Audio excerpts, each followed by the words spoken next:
Setelah toolsbox ini kita kenalkan, coba kita membuat dokumen baru kosong. eyedropper untuk menyalin warna. Eyedropper ini mana eyedropper? Ayo, mana eyedropper yang seperti pensil atau suntikan misalnya, apa ini? Eyedropper, pencet ini atau I,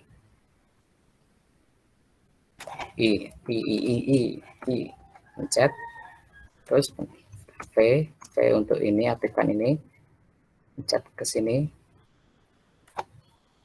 Lupa, sorry, pencet ke objek yang mau kita ganti, lalu pencet ini, baru pencet eyedropper, baru ke mau yang mau kita contek warnanya tes. Kalau ini, nah, ini fontnya ini kan Myriad. Astaga, kok lagi ya. Nah, ini kita mau nyontek font yang ini, yang tebel-tebel ini. Nah, ini kita aktifkan. Jangan lupa ini ya, pakai direct selection tool yang kursor biasa, kemudian pencet I, baru deh kita arahkan ke sini.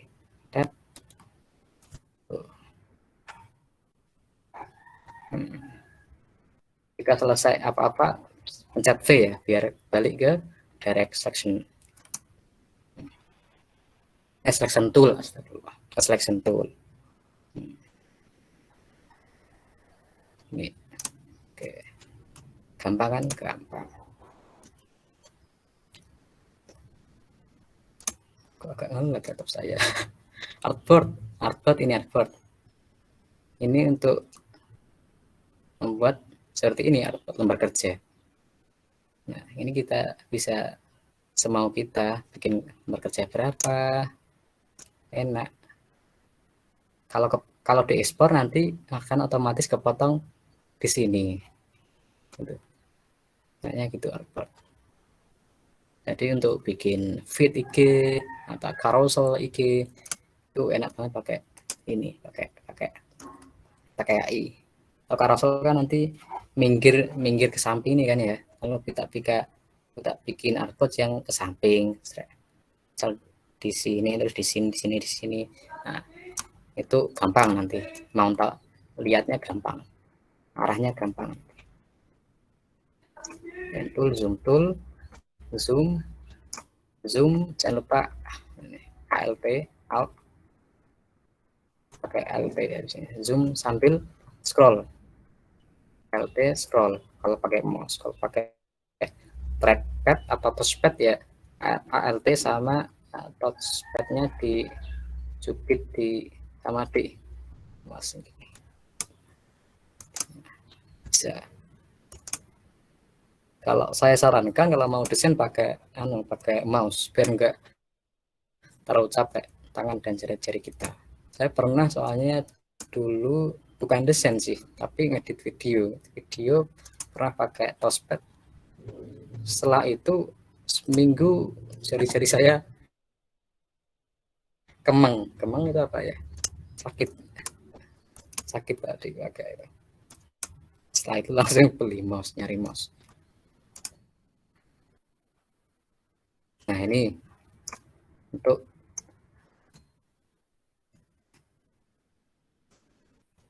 warna, ini kan hitam, ini bisa kita ubah, ini fill warnanya kotak ini diisi oleh fill yang berwarna hitam. Jika kita pencet yang ini kan straight, ada garis tengah cross merah ya, hilang merah. Nah, ini artinya kosong. Jadi kalau kita pencet ini ada tanda untuk menukar. Nah, ini jadi terbalik deh. Nah, terbalik kayak ini. Atau kalau mau lebih gampang, pencet shift sama X. Nah, enak. sama X. Ini ini sangat berguna kita mau pindah-pindah warna ya, dari apakah ke fill ataukah ke garisnya, stroke-nya. Nah, jika yang di atas adalah fill, maka yang bisa diedit adalah fill-nya. Jika yang sedangkan pada bawahnya kita tidak bisa ngedit, tidak bisa ditaati. Baru bisa diedit ketika kita mengaktifkannya dengan cara apa? Mengklik ini, tek yang di bawah.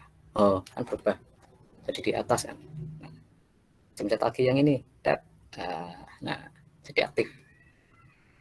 Misal kalau gini, nah ini enggak, masih bisa ini. Nah, enggak.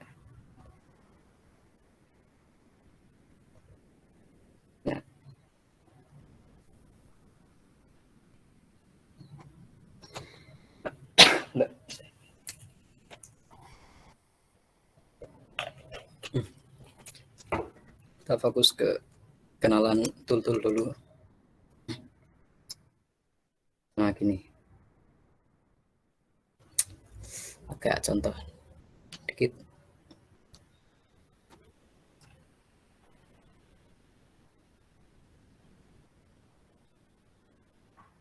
Not responding. Berat kali screen.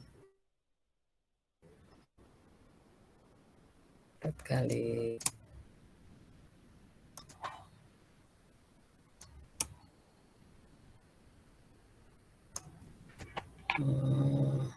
Keliru. Sorry. Bukan ini.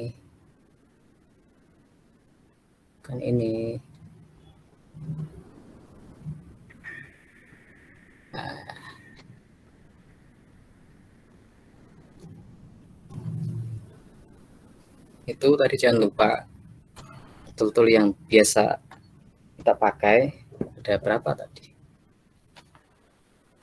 Itu gampang dihafal.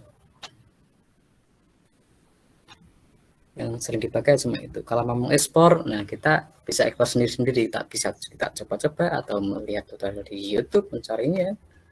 Banyak banget kalau tutorial di YouTube itu. Kenalan ada sampai mulai basic, pertengahan, intermediate sampai advancement ada semua gitu. Nah ini kan misal nih, ini saya pakai rounded kan tuh, pojokannya ini rounded atau melengkung. Nah ini melengkung, kemudian apalagi ini ada shadownya enggak ya? Nah ini ada shadow tapi kelihatan tipis banget. Ketipisan. Tapi saya lumayan sering pakai shadow. Ada nggak pakai shadow? Nah ini ini pakai shadow. Nah, pakai shadow. Ya. Oke. Sementara untuk pengenalan menurut saya itu cukup sih. Itu cukup. Kita masih ada waktu 10-an menit untuk 10 menit. Tidak ada 10 menit untuk lanjut ke selanjutnya.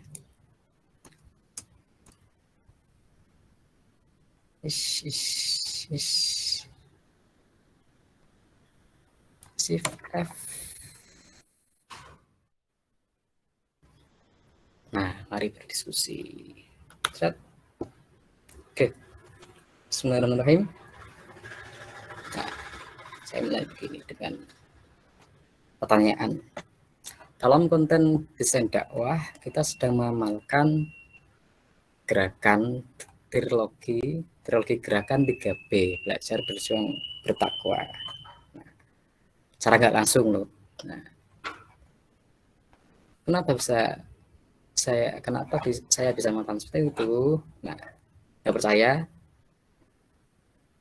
Ya udah, ya, harus percaya. Kalau nggak percaya nggak apa-apa. Nggak wajib percaya saya soalnya. Nah, mengapa belajar, berjuang, bertakwa bisa saya katakan itu semua itu include ke sebuah pekerjaan konten desain dakwah karena belajar belajar. Dalam membuat dalam membuat konten dakwah ini kita pasti wajib lah. Ini tidak bisa tidak, ini belajar tentang cara tools-toolsnya, belajar mencari bahan, mencari bacaan, mencari video-video tutorial. Nah itu kan semua belajar. Kemudian saya itu juga teori juga kan, ada teori yang perlu kita pelajari, mulai teori mendesain, juga teori dakwah yang baik bagaimana. Nah itu kita belajar semua, teknis, alat desain, mulai alat hardware-nya, apakah pakai laptop yang begini, laptop yang begitu, laptop yang spek begini atau spek yang bagaimana. Nah itu kita pelajari semua, karena nggak alatnya itu nggak semua alat bisa gitu. Bisa, tapi dengan kriteria tertentu akan bisa dimaksimalkan dengan menggunakan aplikasi tertentu gitu. Kemudian konten yang akan kita sampaikan, kita perlu menggali informasinya bagaimana, kita mencari di internet, di buku-buku, tanya ke yang lebih tahu, ke yang fakih, kita sohan. Nah itu kan juga kita otomatis belajar gitu. Kita aslinya cuma bikin konten tapi malah belajar. Nah, meskipun nanti mungkin akan dikemas dengan cara yang jenaka. Nah nggak apa-apa, ilmu tapi dikemas secara jenaka itu lebih disukai oleh pasar, disukai oleh orang-orang gitu kan. Kalau dikemas seru, nggak terlalu serius, orang kita nggak suka yang serius-serius, sukanya yang yang di reels, di TikTok, di FYP itu kan nggak suka yang serius-serius itu. Nah, berjuang.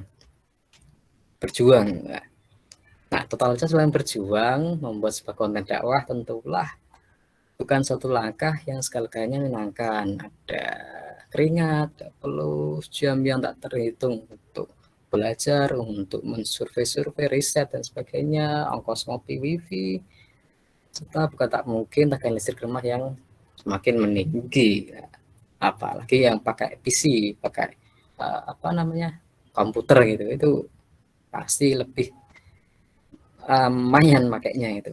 Nah, soalnya aplikasi juga agak berat. Nah, apalagi ketika ada yang mencibir, ada yang mengece, ada yang ngenyek hasil desain kita yang katanya jelek, apa kita mengajaknya rame-rame?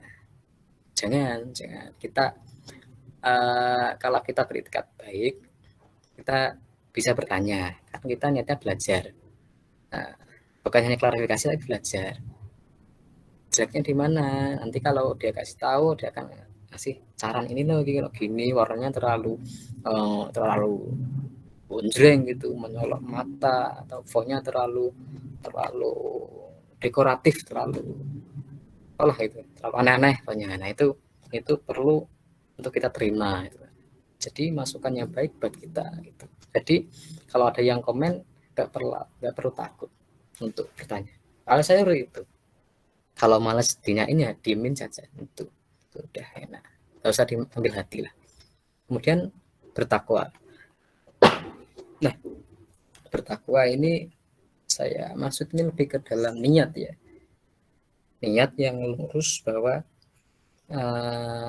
kegiatan creating konten, bahwa konten ini adalah sebuah bentuk pengabdian sebagai hamba kepada Tuhannya dalam bentuk syiar Islam. Kita membuat konten untuk syiar Islam, untuk mengilahi kalimatillah. Nah itu pastinya akan dilihat Allah sebagai perbuatan yang baik. Maka akan dikatakanlah level ketakwaan kita. Jadi itakullah itu. Apabila dengan bonus keridhaan, apalagi jika kita syiar NU, wah kita double nanti bisa. Otomatis NU kan agama juga kan, syiar agama, di NU juga syiar kenegaraan, kedaulatan juga. Nah itu malah lebih keren lagi nanti, lebih berkah, lebih barokah nanti, keren.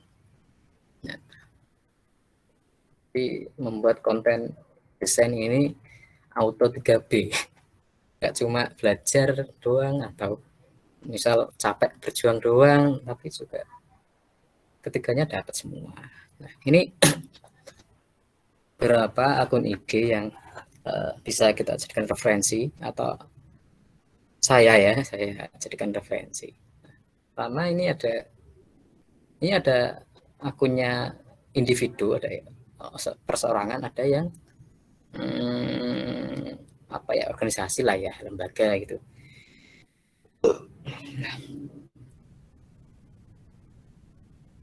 Lembaga Nasrullah ini ya. Ini saya sempat dikasih tahu teman itu, dikasih referensi ini, Mas, kok desainmu mirip-mirip ini loh. Terus aku dikasih tahu gitu, aku baru tahu gitu kan. Jadi aku cari ini, wah ternyata wah keren keren. Nah, saya akui keren banget lah ini. Desainnya bagus-bagus, minimalis, sesuai selera anak muda, ngepop banget. Jadi yang disukai anak muda sekarang apa, dia bikin. Yang disukai sekarang Korea-Koreaan itu dia Korea. Kalau ada apa booming drakor apa, nah itu dia bikin, nggak hanya tokohnya ya, nggak hanya tokohnya, pemainnya lalu dikasih kata-kata motivasi, itu nggak itu. Lalu kemudian dibikin lagi slide, dibikin apa ya namanya, seperti di bukan komedi apa namanya, maaf lupa istilahnya saya. Pokok di Slemorno itu apa ya bahasa Indonesia-nya ya, dibelokkan. Nah, yang biasanya katanya ini kalimat begini dibelokkan jadi gini, itu ke copywriting sih, copywritingnya keren. Nah, sangat kreatif. Nah ini Gayeng, Santri Gayeng, yang resmi ada centangnya ya, Santri Gayeng. Ini aslinya kan kontennya video, tapi nggak apa-apa, saya share aja karena ada gambar-gambar juga kalau di IG. Kemudian ada akunnya PD Pontren, Pendidikan Pesantren. Ini saya akui desainnya bagus. Biasanya kan desainnya instansi pemerintah nggak gimana gitu, kurang seru gitu. Nah kalau ini saya akui bagus, cerah-cerah, gonjreng-gonjreng, tapi sedap, dipandang sih sedap. Nah ini keislaman semua ya, ini ada bau Islam semua karena kontennya ini dakwah ya. Sebenarnya ada beberapa referensi yang lain, cuma karena kontennya fokusnya ke konten dakwah, jadi ya yang kontennya desain dakwah, tapi juga yang konten desain tapi yang berbau dakwah referensinya. Nah, ini ada Mat Ali Stubondo. Mat Ali Stubondo ini bagus desainnya, saya akui bagus-bagus itu, keren. Tim saya agak tahu dikit itu emang ada timnya emang bagus timnya. Kontennya juga otomatis bagus-bagus karena Mat Ali ya, sangat berdalil. Nah ini juga WII ini kampus Islam Internasional Indonesia, ini bahasa Inggris nih. Ini bagus nih, elegan tapi nggak lebay. Nah ini contohnya, ini punyanya Kang Hilal yang dua atas ini. Nah ini pesantren playlist. Nah ini kalau diklik di samping di IG-nya nanti muncul belokan ada komedi, apa ya, komedi kan, dibikin lucu tapi isinya dakwah gitu.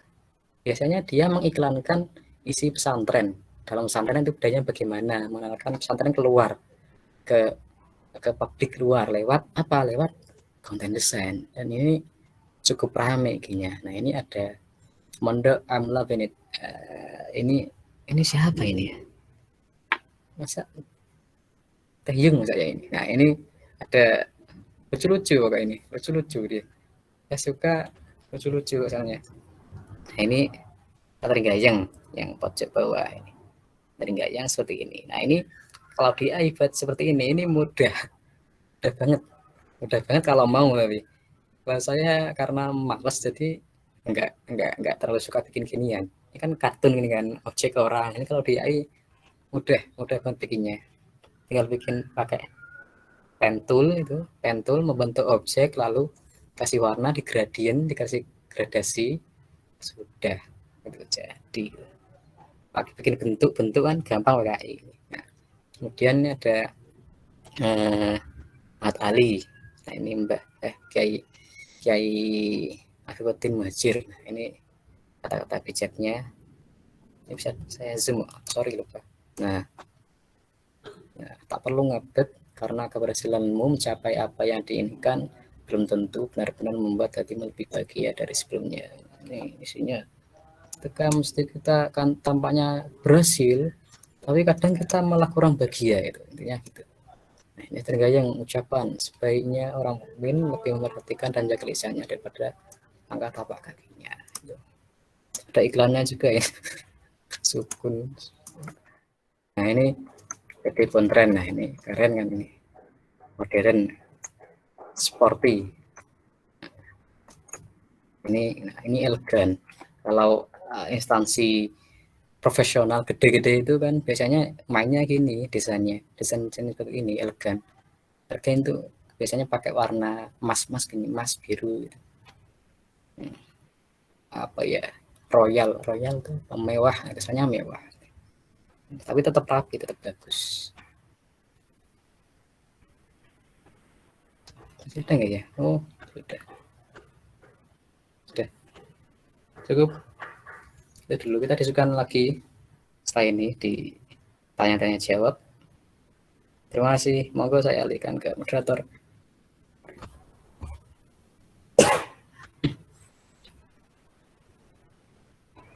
Terima kasih kembali kepada rekan Wawan. Alhamdulillah rekan Wawan sudah memberikan paket komplit dari pemaparan materi tersebut. Rekan dan rekanita yang kami hormati, tibalah saat kita memasuki pada sesi diskusi. Sesi ini akan dibagi menjadi 2 permen. Setiap permen akan diberikan kesempatan bertanya untuk 3 pertanyaan. Bagi peserta yang ingin bertanya, silakan pertanyaan melalui kolom chat dengan cara menuliskan nama, asal isi, dan pertanyaan secara ringkas.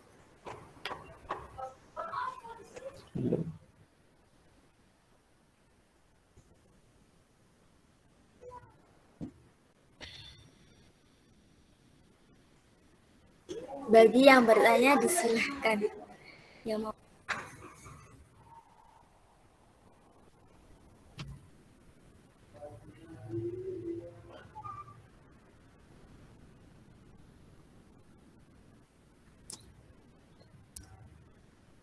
Ini share screen-nya saya tutup atau biarkan seperti ini saja?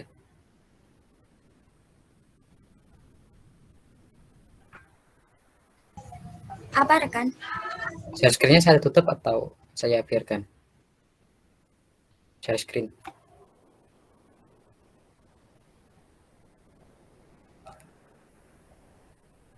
Dibiarkan nggih boten napa-napa. Subhanallah. Ada contoh mas-mas ganteng soalnya biar silahkan rekan ini kan sukanya yang gini-gini apa-apa. Ini benar Teh Yu nggak ya ini ya? Yang tahu? Halo? Ada yang tahu nggak? Ada yang kenal ini nggak? Saya tidak, Mas. Tidak. Kalau ini kan saya nonton nih setelah season 1. Nick Jun. Oh, iya.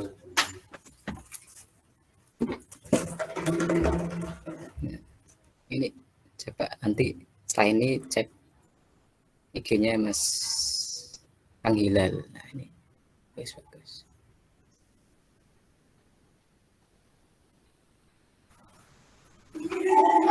Pak Moderator, bolehkah saya bertanya? Saya juga sebenarnya punya pertanyaan sama Mas Dwi nih.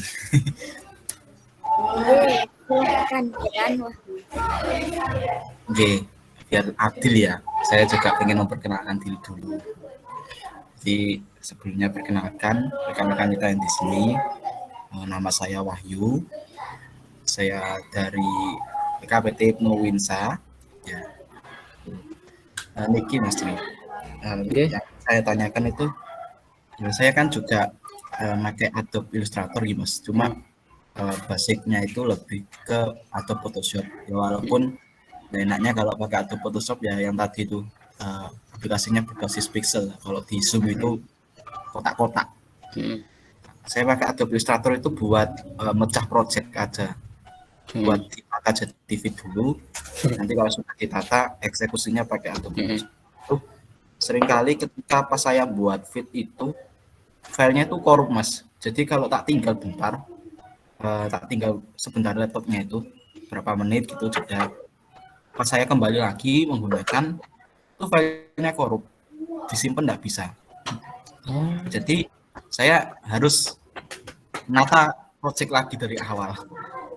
Nah itu kalau Mas Dwi pernah mengalami seperti itu, kira-kira apa Mas biasanya penyebabnya Mas? Apa karena spek laptop saya yang rendah atau bagaimana? Oh bisa gitu ya. Itu yang di AI, ya di AI ya Mas ya. Yang di AI-nya. File AI-nya, ya. Itu berarti masih terbuka kan ya? Masih dibuka ya? Ya, masih dalam posisi aplikasinya buka, cuma tidak bisa nge-save. Tidak bisa nge-save. Ya, ada juga yang sudah di-save. Pas saya close, saya buka projectnya dari file manager itu tidak bisa dibuka juga. Ada tulisan silang gitu Mas. Oh, ya. Itu biasanya kenapa Mas? Nah, kalau seperti itu saya belum pernah ngalamin ya, semoga tidak.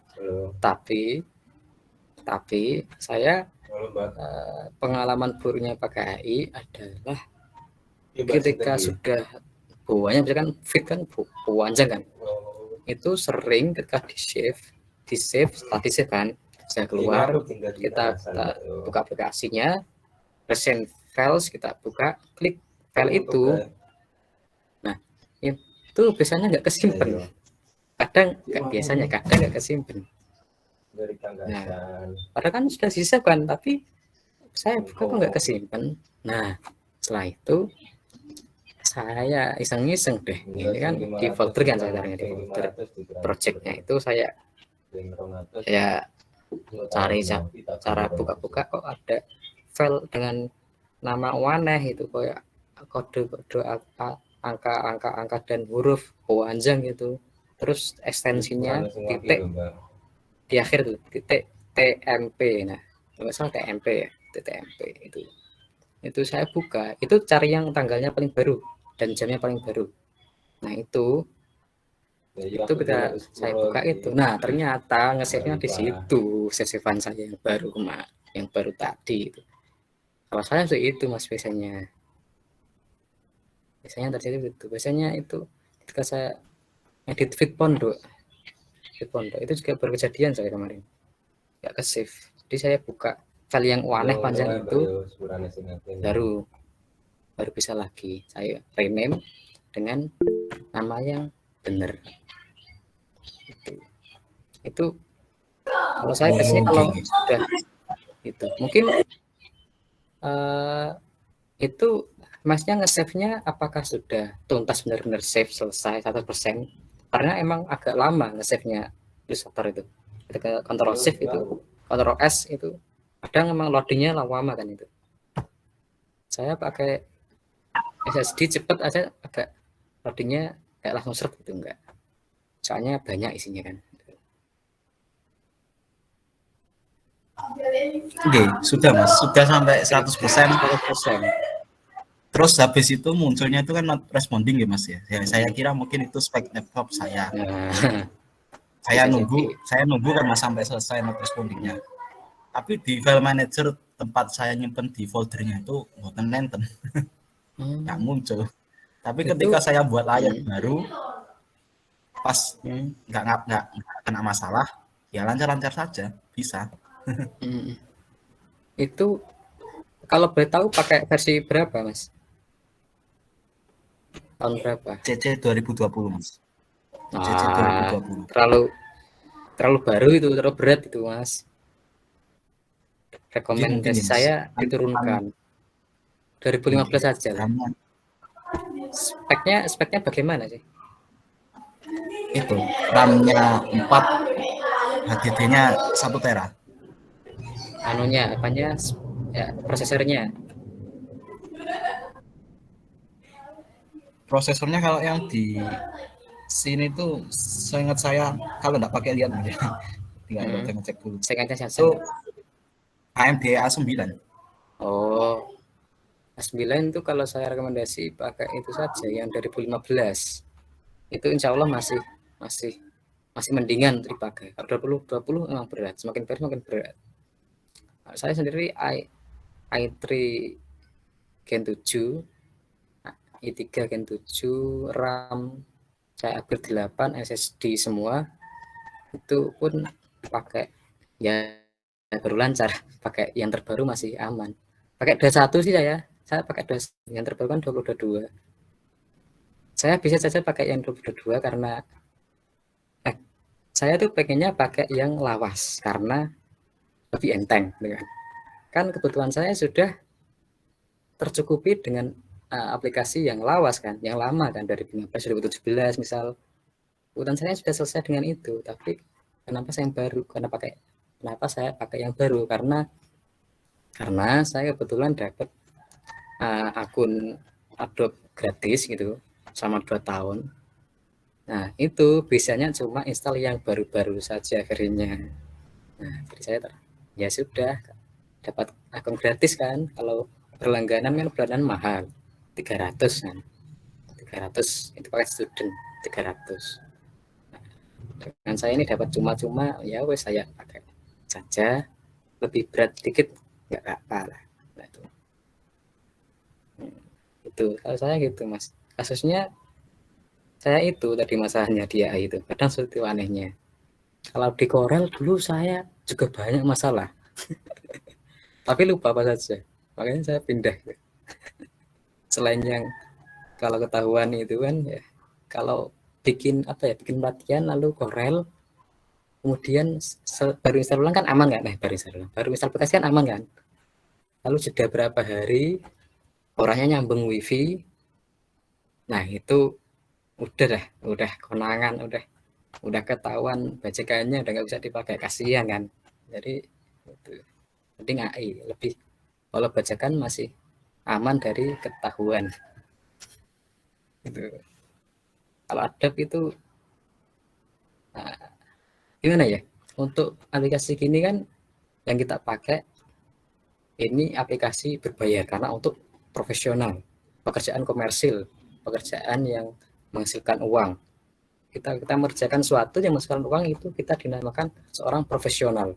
Nah, itu definisi profesional dalam sebuah pekerjaan seperti itu. Kalau kita cuma hobi-hobi bikin-bikin, tidak membuatnya sebuah pekerjaan, maka itu bukan profesional, itu bukan kebutuhan komersil itu.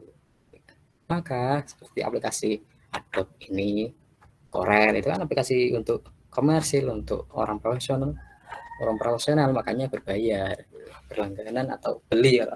Corel beli 6 juta kalau Adobe per bulan 300. Kalau langganan yang untuk editing gambar gini kayak AI dan Photoshop itu 150.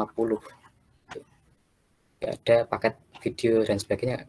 Gak, kalau 300 bisa semua paket student. Itu. Jadi untuk teman-teman misal nggak mau yang berat-berat gini atau nggak mau ribet-ribet, saya sarankan pakai aplikasi misal kayak Figma itu aslinya untuk web design, tapi cukup lumayan enak untuk desain-desain gini. Sangat rapi nanti hasilmu karena sangat teratur, kotak-kotaknya itu sangat rapi kalau Figma itu. Enak. Saya pernah pakai, enteng banget Figma. Basisnya aslinya online tapi offline juga bisa. Itu ada juga kan ya Canva kan tapi online ya. Canva dan sebagainya. Yang pakai laptop lah ya. Laptop. Tuh. Kalau untuk fitur-fitur kegunaan kemudahan memang tetap enak gini aplikasi yang aslinya berbayar. Penggunaan pemakaian paling mudah memang seperti ini, tapi agak berat aplikasinya ini. Jadi kalau spek laptopnya biasa gitu, pakai tahun yang lama-lama saja. Begitu ya Mas ya. Coba nanti pakai yang 2015 atau 17. Nanti akan lebih enteng. Ada pertanyaan nih. Begitu ya Mas ya. Saya nggak pernah ngalamin Mas, jadi nggak tahu. Nanti saya coba carikan di Google apakah ada penyelesaian. Siap Mas. Saya selalu pakai krek-krekan soalnya. Iya. Saya juga baru kalau ini nggak pakai krek-krekan.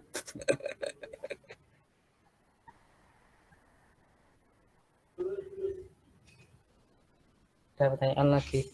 Yang mana dulu nih? Ini ada pertanyaan dari rekan Abdullah Ulinuha. Saya bacakan ya rekan. Dari Prodi Saintek. Mohon maaf, saya mau bertanya, bagaimana cara kita memenuhi ciri khas desain seorang desainer? Dan bagaimana cara menentukan inspirasi untuk membuat suatu desain tanpa mengurangi kemiripan dari inspirasi? Mohon dijawab. Oke, bagaimana cara kita menentukan ciri khas desain seorang desainer dan bagaimana cara menemukan inspirasi membuat suatu desain tanpa kemiripan dari inspirasi? Ini dua pertanyaan ya. Menentukan ciri khas desain kita. Nah, ciri khas desain itu, nah jika kita sudah sering atau terbiasa mengerjakan project desain gitu kan, misalnya ditugaskan untuk pamflet, poster, banner dan sebagainya, nanti lama-kelamaan akan terbentuk sendiri. Jadi ya seperti itu, style desainnya seperti itu. Tapi selain tidak bisa menyampaikan juga untuk itu terus belajar kan, atau belajar kalau perlu teori-teori desain mulai tentang layout, warna, font dan sebagainya. Itu kita nggak boleh berhenti untuk belajar praktek saja, tapi juga perlu untuk belajar teorinya untuk lebih mendapatkan fungsional desainnya, objektif desain, tujuan desainnya. Nanti ada di materi setelah besok atau nanti saya kasihkan materi. Saya ada 2 materi tentang desain, maksudnya teknis teori-teorinya itu ada 2 file ya. Yang satu sangat ringkas, yang satunya lagi banyak. Nanti gimana Mas Wahyu, saya cari yang banyak atau yang ringkas? Saya kasih nanti untuk dibaca-baca atau ditanyakan, nggak apa-apa, nanti untuk bekal besok praktik biar bisa dapat bayangan apakah mau yang lengkap. Itu sudah saya susun dengan lumayan enak, tapi yang ringkas belum jadi sih. Yang banyak sudah saya pernah pakai soalnya, jadi sudah jadi. Itu Mas Aung. Yang pertama itu jika kita selalu membuat, mencoba mendesain, itu lama-lama akan terbentuk sendiri ciri khas kita. Dengan cara seperti apa? Ya itu pertama, emang prinsip utama belajar, terutama desainer itu ATM ya. Ini kita sama sekali nggak bisa menyingkir dari namanya ATM, atau panjangannya amati, tiru, modifikasi. Itu semuanya seperti itu, amati tiru modifikasi. Saya sampai sekarang itu amati tiru modifikasi, mengamati hasil contoh desain, kita ambil contoh kan, download save atau screenshot atau sebagainya, contoh poster yang menurut kita bagus. Nah, kita comot, lalu kita contek deh. Nah, yang di atas ada apa saja, headernya apa saja, logo-logonya letaknya di mana, di kiri, ada di tengah, ada di kanan.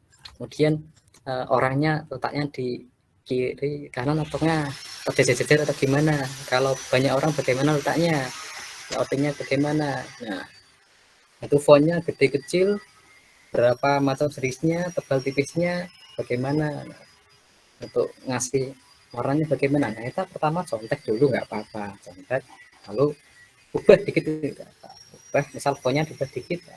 Itu kita nggak bisa terlepas dari itu semua, namanya belajar, amati, tiru kan, itu tiru, tadi proses tiru, kita mengamati, oh seperti itu, lalu kita meniru, menerapkan di desain kita, lalu modifikasi lagi, mengedit dikit-dikit, misal mengganti warnanya, atau menambahi hiasan-hiasan gitu, atau mengganti hiasannya tadi bagaimana gitu.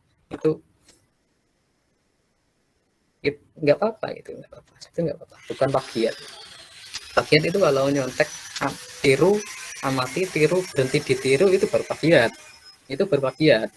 Jadi jika kita mau mengepost untuk kebutuhan organisasi PKPT, harus ada modifikasinya. Jadi kalau nggak ada modifikasinya, itu konangan yang punya nanti dimarahin kita.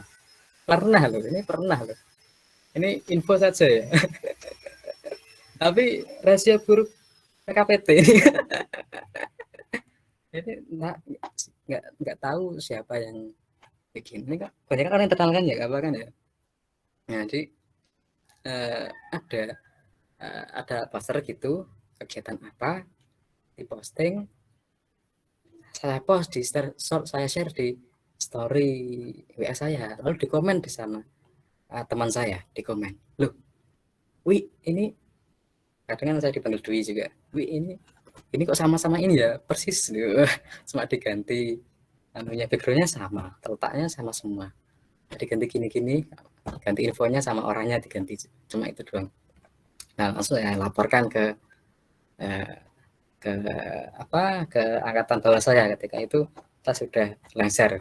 Nah, saya laporkan ke ini, akhirnya baru deh diubah. Nah, itu menurut saya fatal gitu, saya malu lah saya. Saya nggak mau tahu orangnya siapa, nanti malah malu kasihan. Itu pengalaman itu bahaya. Ketika kita belajar, jangan berhenti ditiru, tapi modifikasi dikit-dikit nggak apa, ganti warna itu nggak apa.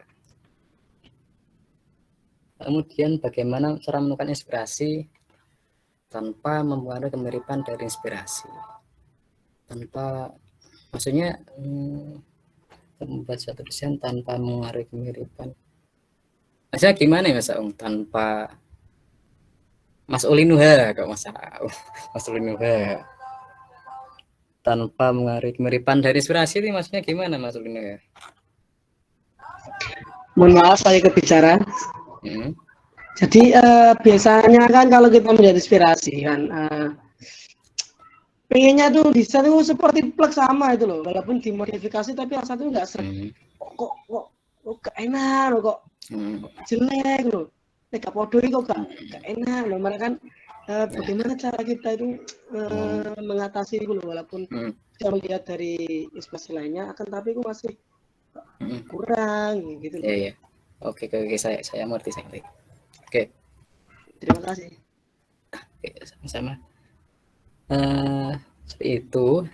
Nah, itu berarti kita harus meningkatkan skill kita untuk memodifikasi. Skill modifikasi biar enggak karena kita terlalu terpacu untuk mencontek terus. Menyontek dengan kita praktik sambil nyontek, praktiknya nyontek itu kan. Terus kemudian kita mendesain terus, tapi dengan cara seperti itu terus. Nah, ini bisa bisa dicarikan solusinya dengan belajar teori desain. Nah, ini sangat berguna ternyata. Belajar teori desain. Nanti akan ada belajar layout bagaimana, komposisi bagaimana. Nah nanti meskipun kita meniru meskipun kita ATM tetap dapat ide untuk memodifikasi gitu. Saya itu ATM semua itu, bukan semua sih, banyak ATM tuh yang di pondok itu, PPMH 02 itu banyak yang ATM. Bukan banyak yang ATM ya. Kok misal kayak backgroundnya itu ATM, tapi beda, nggak boleh sama plug. Ada garis-garis gini melengkung-melengkung itu jadi banyak itu ATM itu. Seperti itu. Jadi misal diubah belajar layout, yang di layoutnya bagaimana dipindah di kiri, info-infonya dikasih di kanan semua, orangnya dikasih kiri. Nah itu dipindah. Kalau di belajar layout, kemudian belajar warna juga, itu hasilnya akan tetap bagus dan tetap sesuai kaidah-kaidah desain. Jadi tetap kalau sudah begitu tetap hasilnya tetap bagus. Saya kira seperti itu. Begitu ya Mas Aung ya. Nanti coba belajar teori desain. Nanti saya share kok. Oke, mungkin kedepannya lebih mohon bantuannya dalam materi layout desain tadi. Masih kurang banyak sekali. Terima kasih materi. Sama. Saya justru juga saya justru juga masih sulit untuk membuat layout itu sulit. Membuat layout yang enak itu menurut saya juga sulit. Kemudian ada pertanyaan ya, saya langsung baca sendiri. Saya Ika dari Prodip Yaud, izin tanya. Menurut Kang Wawan, software apa yang paling mudah digunakan untuk pemula atau orang yang baru belajar desain? Nah ini pertanyaan yang sangat applicable itu sangat praktis apa ya namanya ya yang bisa kita temui lah ya. Nah misalnya kan orang-orang biasa ini, nah saya cerita dikit, kebutuhan desain ini kan beda dulu sama sekarang beda. Zaman dulu desain itu nggak terlalu penting. Desain yang belajar desain itu cuma orang-orang yang sekolah desain untuk apa? Untuk kerja, masuk di percetakan, untuk nyetak gitu, untuk kemasan dan sebagainya kan ya, untuk bikin iklan dan sebagainya. Itu kan ya yang belajar desain cuma itu. Aplikasinya juga sangat eksklusif ketika itu. Sekarang beda. Setiap kita itu punya akun medsos. Kewajiban organisasi yang kadang-kadang kita terpaksa kalau tidak mengerjakan akan dimarahi ketika apa itu namanya, ketika selesai acara itu. Nah itu kan, itu jadi kebutuhan individu juga perlu juga, sama sekarang juga perlu juga untuk belajar desain, terutama kita yang masih aktif di misal jenengan yang masih aktif untuk mengurus sebuah organisasi atau lembaga dan sebagainya. Nah itu kan untuk software yang gampang biasanya teman-teman itu pakai itu tadi, ada Pixellab, Canva yang di HP ya. Ini kalau di HP saya terus terang mohon maaf, saya nggak pakai desain di HP, saya nggak bisa. Justru nggak bisa, sudah kadung biasa pakai laptop, dikasih HP nggak bisa saya. Bisa toolnya cuma untuk mengatur terletak itu kesulitan pakai HP. Di laptop karena sangat terbantu oleh fiturnya, grid-gridnya, garis-garis itu sangat terbantu. Jadi saya suka pakai laptop. Itu saya kalau mau itu tadi ya, Canva, Pixellab, lalu apa saja ya? Saya nggak terlalu familiar. Itu kalau Canva ada versi laptopnya ada, tapi web. Saya sarankan kalau pakai laptop itu Figma saja, itu wah itu aplikasinya anak SI, aplikasinya Mas Ulin Nuha itu. Udah pernah dengar belum? Figma itu enak sih, enak untuk bikin desain tuh enak. Figma ringan, sangat ringan, cuma 100 MB. Tapi saya sarankan ya pakai ini AI lah kita, karena kita belajarnya AI ya AI. Banyak tutorialnya di YouTube. Kalau kita mau bikin apa ada semua. Apalagi yang bahasa Inggris, wah itu ada semua itu, sampai tutorial aneh-aneh itu ada semua itu.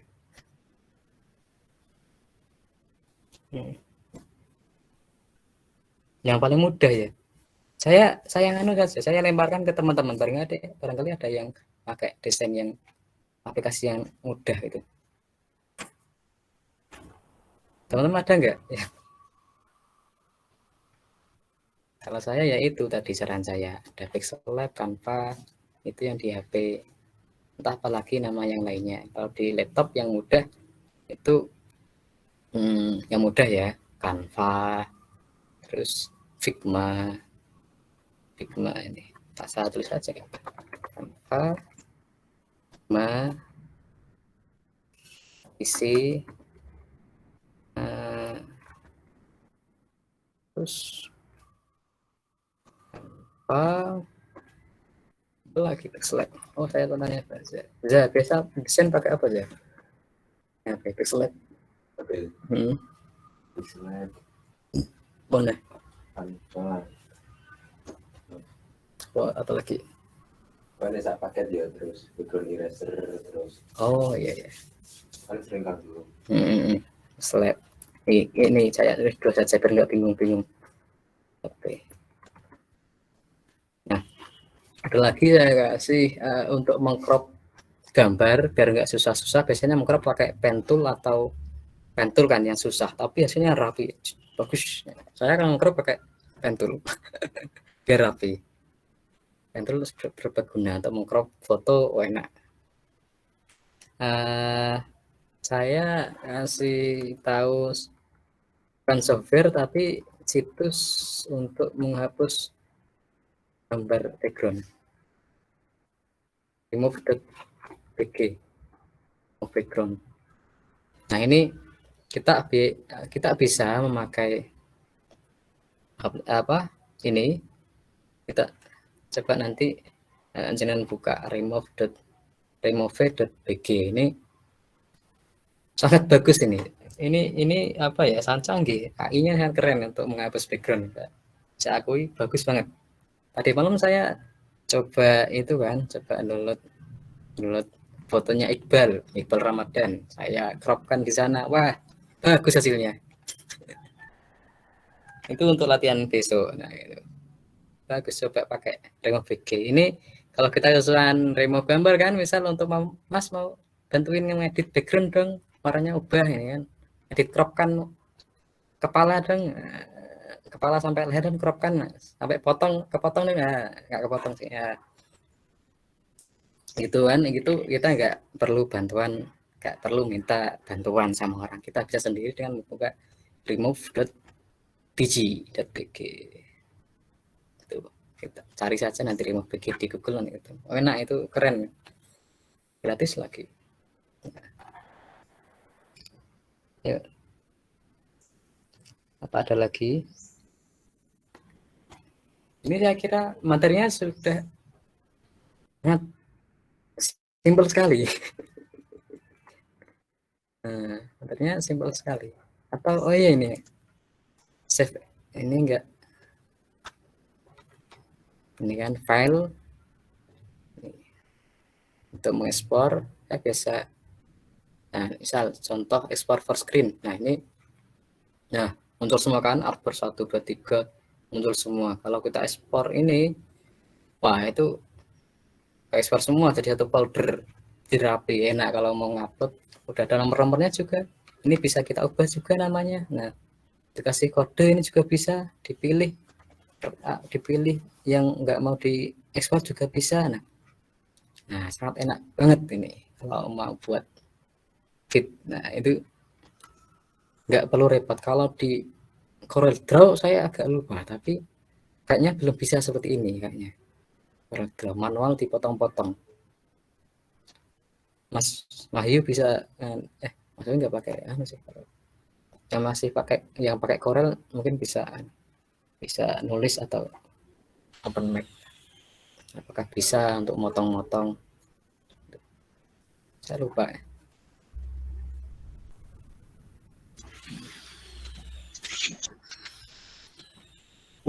Jam 11 ya? Gak kerasa. Plus kurang 7.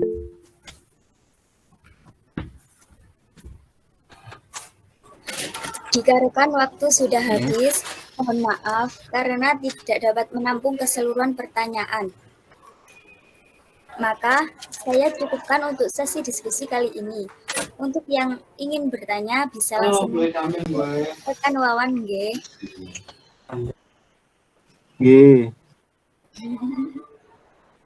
Baik, akan sebentar Mbak moderator. Saya mau tanya, ada grupnya nggak ini? wonten rekan. Oh, oke. Berarti nanti saya saja ya, saya share teori desainnya di grup. Kalau mau tanya nanti saya tanya saja. Saya dimasukkan grup nggak apa-apa juga sih. Oke, gitu ya. Terima kasih. Baik, akan saya simpulkan pertemuan pada siang hari ini bahwasanya Adobe Illustrator merupakan salah satu aplikasi editing resultant upload system. Sama halnya dengan fungsi Adobe Photoshop, CorelDRAW, dan aplikasi editing lainnya. Aplikasi Adobe Illustrator dengan berbagai banyak fiturnya sangat memenuhi dalam berbagai jenis kegiatan editing. Adapun kelebihan yang dapat kita rasakan ketika menggunakan Adobe Illustrator, dapat bahwa aplikasi ini berbasis garis sehingga ketika di zoom tidak akan pecah. Bedanya halnya dengan Adobe Photoshop yang berbasis pinggiran, sehingga jika di zoom akan pecah layaknya sebuah foto jika di zoom. Rekan dan rekanita yang berbahagia, alhamdulillah rangkaian acara pelatihan desain pada siang hari ini sudah terlaksanakan dengan baik.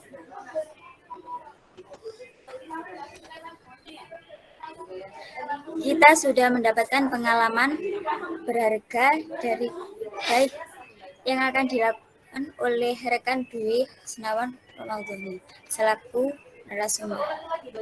Mudah-mudahan materi yang sudah disampaikan beliau bermanfaat dan membuat kita semua untuk lebih semangat lagi di dunia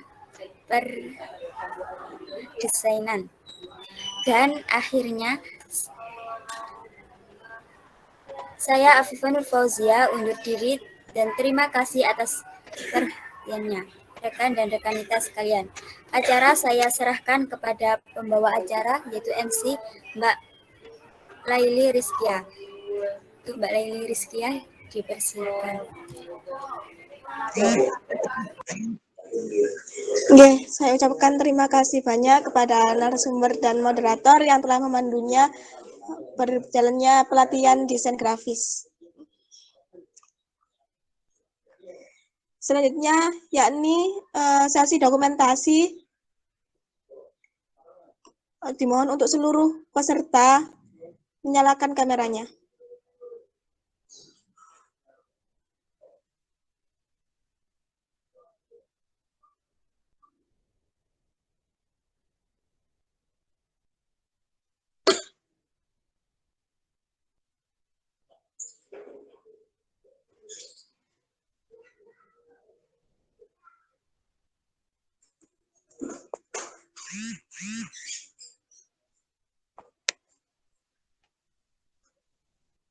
Ayo yang belum menyalakan kameranya. Saya lupa tadi mau minta background. Backgroundnya gak enak.